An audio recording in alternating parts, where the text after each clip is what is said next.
The trust is the new currency.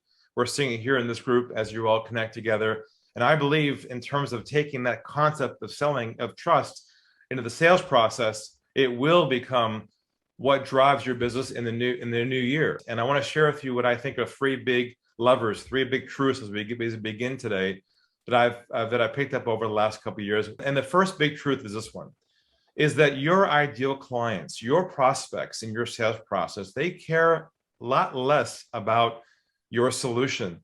They care more about if you're the one to solve their problem. Meaning, we oftentimes spend our energy explaining what we do to people, but in the back of their mind, they're not really digesting what you're telling them about your solution. What they're really asking themselves is, do I trust him? Do I trust her? Do I trust her? And trust really comes before your solution.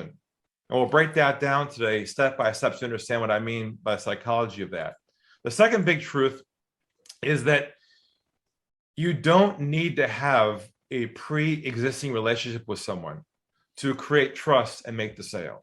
That's a real contrarian concept, because we've been taught over the years, when you meet someone in your sales process, you're supposed to get to like you and know you, build a relationship with them, and then if they like you enough, they'll buy from you. Well, I discovered that relationship building and trust building are mutually exclusive. I mean, you don't have to lay in the relationship piece in the beginning to build that trust, to bring the client on board. When I tell my clients is, you build a relationship with someone after the sale, not before the sale.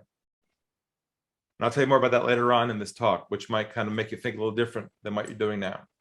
Number three is that you might hear from potential prospects in your sales process, they can't afford it. They don't have the money. It's not in their budget. Well, in many cases, what they're really saying to you is that at this moment, it's not a priority for them to solve their own problem. And that's your job, is to help them realize their issue is a priority to solve if they want to solve it, and to help them amplify the gravity around it. And we'll talk about that for people who come back to you and say to you, I can't afford it, or it's too expensive.